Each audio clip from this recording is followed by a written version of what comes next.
आज मैंने 2 घंटे भैंस को नदी के पानी में नहलाया, फिर जाकर कीचड़ में लौट गई। गुस्सा तो बहुत आया, फिर सोचा चलो फीमेल है, मेकअप तो करेगी ही।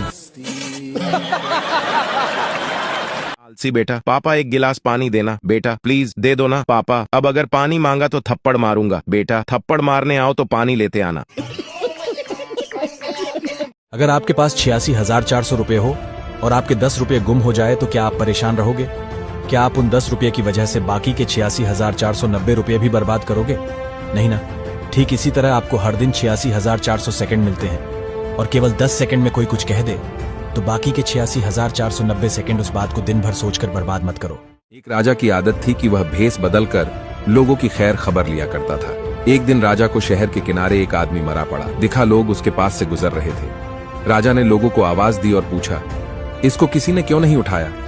लोगों ने कहा, क्योंकि ये बहुत बुरा और गुनहगार इंसान है। ये सुनकर राजा ने उस आदमी की लाश उठाकर उसके घर पहुंचा दी। उसकी पत्नी अपने पति की लाश देखकर रोने लगी और कहने लगी, मैं गवाही देती हूं कि मेरा पति बहुत नेक इंसान था। इस बात पर राजा को बड़ा ताज्जुब हुआ और कहने लगा, यह कैसे हो सकता है? लोग तो इसकी बुराई कर रहे थे। उसकी बीवी ने कहा, मुझे भी लोगों से यही उम्मीद थी।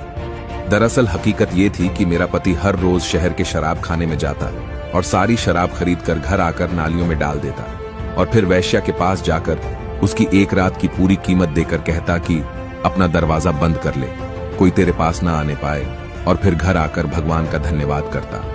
लोग उसको इन जगहों पर जाता देखते थे। मैं इसलिए अपने पति से कहती कि याद रखना, जिस दिन तुम मर गए लोग तुम्हें नहलाने तक नहीं आएंगे, ना तुम्हारी अर्थी को कंधा देने आएंगे। वह हंसते और कहते, तुम घबराओ नहीं, मेरी अर्थी वक्त का राजा और नेक लोग ही उठाएंगे। ये सुनकर राजा रो पड़ा और कहने लगा, मैं राजा ही हूं और कल हम इसको नहलाएंगे, इसकी अर्थी को कंधा भी देंगे और इसका दाह संस्कार भी करवाएंगे। निष्कर्ष, अक्सर हम दूसरों से कुछ सुनकर अहम फैसले कर बैठते हैं और अंत में सुन मेरे दोस्त, आज तक तुमने मुझे जितनी रील भेजी है ना, अगर हर बार रील ना भेजकर इसकी जगह 1-1 रुपया भी भेजता तो आज तेरे इस दोस्त के पास बड़े बड़े बंगले और गाड़ियां होती, और पक्का मैं मेरी गाड़ी में ड्राइवर की नौकरी भी सिर्फ तुझे ही देता। तो आगे से रील मत भेजना, बल्कि रील के बदले 1-1 रुपया भेजते जाना।